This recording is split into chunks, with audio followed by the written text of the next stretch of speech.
இதே ஸ்டிக் சின்னதா இருக்கும்போது பேலன்ஸ் பண்ண ரொம்ப கஷ்டமா இருக்கு, ஆனா பெருசா இருக்கும்போது ரொம்ப ஈஸியா இருக்கு. இதுக்கு காரணம் மூமெண்ட் ஆஃப் இனர்ஷியா ஒரு வீடியோல ஏற்கனவே சொல்லியிருந்தேன்.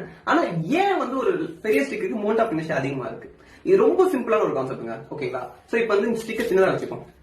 இப்போ இந்த சின்ன ஸ்டிக்கை நான் வந்து ஒரு 10 டிகிரி மூவ் பண்றேன். அதாவது இது 0 டிகிரி வச்சுக்கோங்க. இப்போ நான் 10 டிகிரி இங்க ரொட்டேட் பண்றேன். ஓகேங்களா? இப்போ இந்த 10 டிகிரி மூவ் பண்ணப்போ இந்த டிப் இருக்கு இல்லையா, இந்த டிப்ல வந்து ஒரு சின்ன ஒரு பிளாஸ்டிக் பீஸ் இருக்குல்ல, இந்த பிளாஸ்டிக் பீஸ் வந்து ஒரு 10 சென்டிமீட்டர் மூவ் ஆயிருக்குன்னு வச்சுக்கோங்க, கரெக்டா 10 டிகிரி மூவ் பண்ணும்போது. இப்போ இதுவே இந்த ஸ்டிக்கை நான் எக்ஸ்பேண்ட் பண்ணிட்டேன்னா, சோ எக்ஸ்பேண்ட் பண்ண இந்த நிலையில அதே 10 டிகிரி நான் மூவ் பண்ணா, அதே 10 டிகிரி நான் மூவ் பண்ண போறேன். இந்த இடத்துல இருந்து பார்க்கும்போது அதே 10 டிகிரி தான் மூவ் பண்ண போறேன். சோ அதே 10 டிகிரிக்கு இப்போ இந்த பிளாஸ்டிக் கிப் வந்து 10 சென்டிமீட்டர் மூவ் பண்றதுக்கு பதிலா ஒரு அது ஆல்மோஸ்ட் டபுள், ஒரு 20-25 சென்டிமீட்டர் வந்து மூவ் ஆயிருக்கு.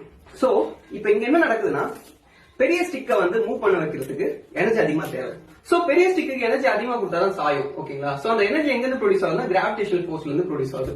சோ அந்த எனர்ஜி அதிகமா ஆகாம நம்மளால ஈஸியா கண்ட்ரோல் பண்ணிக்க முடியும் லார்ஜ் ஸ்டிக்ல. ஆனா ஸ்மால் ஸ்டிக்ல ரொம்ப கம்மி எனர்ஜிலே அதோடைய நிலை குறைஞ்சிரும். சோ அதனால வந்து அதை பேலன்ஸ் பண்றது ரொம்ப ரொம்ப கஷ்டமா இருக்கு. சோ இது போல ரொம்ப இன்ட்ரெஸ்டிங்கான வீடியோஸ்க்கு நம்ம ENS சேனலை மறக்காம ஃபாலோ